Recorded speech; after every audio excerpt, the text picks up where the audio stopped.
2025, I read a total of 47 books, 3 with like 2 honorable mentions. The Invisible Life of Addie LaRue. This is a historical fiction, a dual timeline. You've got like present day, you've got 1700s France, and you go back and forth between the two. There's like a sort of magical element. You've got some romance. The premise of this one is that no one can remember her over the course of 300 plus years until someday somebody finally does. Why does nobody remember who she is? Why do people forget her? It's about 540 pages, this book.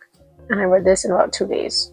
I was hooked. Every time I wasn't reading, I was thinking, when can I read Addie LaRue? Like, I need to know what happened. Then we have The 7 Husbands of Evelyn Hugo. The premise of this one is we have an old woman who's, I believe, in her 80s or 90s currently. And after many years of denying like interviews, she one day decides that she wants to do one, and it has to be with this specific person. What made you want to tell your story? Evelyn Hugo is a Hollywood star. She was an actress. Like, you're getting a bunch of mini stories in one. It gets broken up into each of those husbands, and you get to follow her life during all of the struggles that she went through, following Hollywood from the 50s to the 80s. I think I read this one in about a day and a half. I also read Lights Out, which I'll put on the screen because I read it on my Kindle. This one is a dark rom-com. It's got some spice in it. It was really funny. It's a stalker romance. The male is Morley Gray character. We're following a nurse named Allie. She stumbles on TikTok. She finds this man who wears a mask and he does thirst traps. And she's like, he's kind of hot, you know? So she leaves a comment. She's like, oh, you know, like, it would be kind of crazy if you were waiting for me in my bed when I got home. She just leaves a random comment, whatever, goes about her day. Until he actually shows up in her house and she's like, what is going on? Leaves you wondering, like, who is this man? First of all, how did he find her? Like,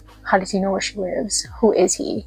Does she know him? You get to watch their story unfold. Like I said, he's a Morley Gray character and she's like a very fun kind of person.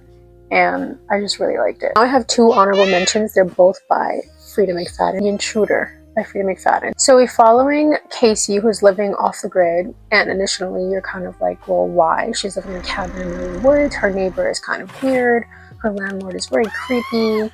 Her house is falling apart, and you're like, what is worth living in these conditions with these people? You're all alone, basically.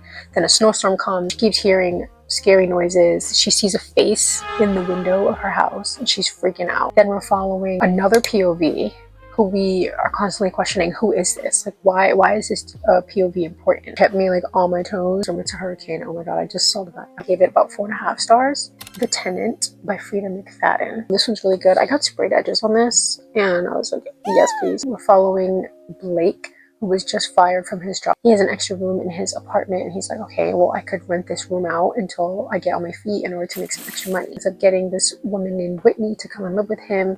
He has lots of dark secrets that he's worried people are going to find out.